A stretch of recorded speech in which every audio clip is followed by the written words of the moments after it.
It's time for the news of the day. I thought we ought to take a look back and see what happened in 1864 during the Civil War. And so each month I make a presentation about the month that we're dealing with.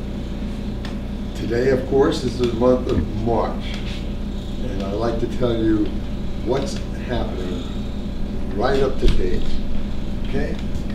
But first, I neglected to tell you something about February, which I thought was pretty interesting. And on February the 24th, which was a Wednesday in 1864, President Lincoln, I really don't need these, but I put them on for show. President Lincoln approved an act of Congress to compensate every master is the owner of slaves. Every master whose slaves enlisted in the Army the sum of not to exceed $300. The volunteer was to become free at the end of his enlistment. The act also increased penalties for draft resistance and subjected the Negroes to the draft. I didn't know that, and I thought maybe you might like to know that too. But in March of 1864, this is what was happening. As spring approached in many of the battle areas, major medical movements were still postponed. And of course, that's because of the winter, and the bad weather, the mud, the rain, the snow, and all that. In Virginia, Lee and Meade marked time.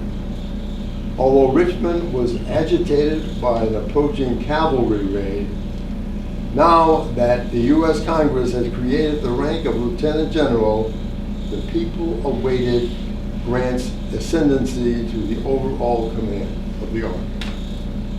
Confederates in North Georgia knew a Union drive southward was certain, but did not know when or exactly how it would be launched.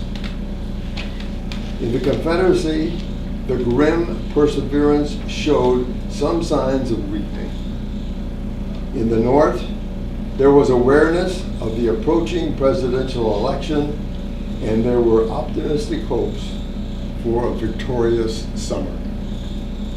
Yet, there was dissension in some quarters, and a queasy uncertainty as to the meaning of the war. So it's heating up, it's becoming political, they're looking towards the election. What will happen after the election is made? Who's going to be president?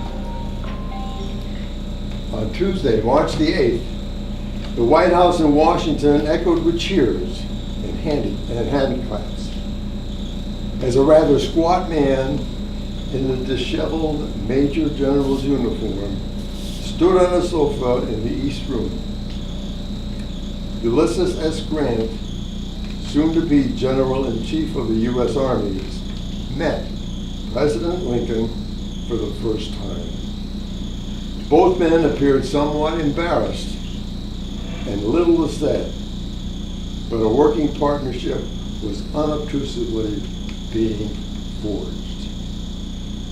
The next day, on Wednesday, March the 9th, the President, in the presence of his cabinet, officially handed Ulysses S. Grant his commission as Lieutenant General. Grant already was busy with plans, and he talked privately with the President on the future operations. The very next day, on Thursday, March the 10th, General Grant stops at Virginia to meet with General George Meade, the commander of the Army of the Potomac. The generals discussed position, condition, and future of the Army, and worked out their relationships to each other, for Grant expected to be in the field with his commanding officers. On Friday, March the 11th, Grant returned to Washington from Virginia, and in the evening left for Nashville, Tennessee, to confer with Sherman, who was now the commander of the West. And on Saturday, March the 19th, the Georgia legislature expressed its confidence in President Davis and resolved that the Confederate government should, after each victory, make an offer of peace to the North based on independence of the South and self-determination by the border states. And on Tuesday, March the 28th, this afternoon, a dreadful affair took place in our town, said Charleston, Illinois newspaper. About 100 copperheads vented long pent-up feelings by attacking federal soldiers who were on furlough. By the time the fighting ended by troop reinforcements, 5 men were dead and more than 20 were wounded. It was one of the more severe anti-war outbreaks in the North.